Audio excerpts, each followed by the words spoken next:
প্রিয় দর্শক, সবাই কেমন আছেন? আশা করছি সবাই ভালো আছেন। গুড মর্নিং দিয়ে সবে শুরু করলাম দিনটা।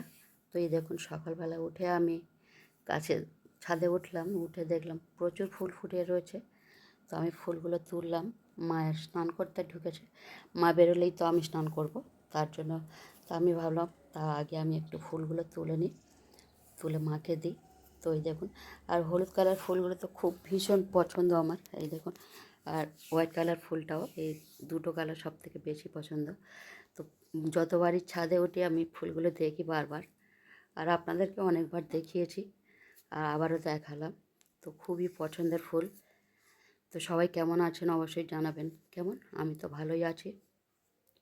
তো যাই হোক, আজকে দিনটা শুরু করলাম এই ছোট্ট একটা ব্লগ দিয়ে। তো এই দেখুন, আমারও স্নান করা হয়ে গেছে, ঠাকুরের পুজো দেওয়া হচ্ছে। মাও দিচ্ছিল এতক্ষণ, অনেক ফুল তুলেছিলাম। তো মা পুজো দিয়েছে। আমার স্নান করে বেরোতে লেট হয়েছে, তো যতটুকু ছিল আমি দিলাম। তারপর গীতাটাও পড়ে নিলাম।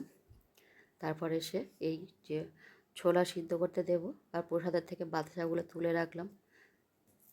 মিষ্টি তো প্রতিদিন খাওয়া যায় না, তো আজকের তো নিরামিষ, ছোলা সিদ্ধ আর শসা আর বাদাম। ডিম সিদ্ধ খাবো না, কারণ আজকে শনিবার, নিরামিষ খাবার। তো তারপর খেয়েই মা সবজি কেটে দিল। আমি পাতাকপি বানালাম, আলু দিয়ে পাতাকপি, আর একটু ধনে পাতা তুলবো বলে ছাদে আসলাম। আমাদের এটা হাইব্রিড ধনে পাতা। তো আপনারা কে কে চেনেন জানাবেন।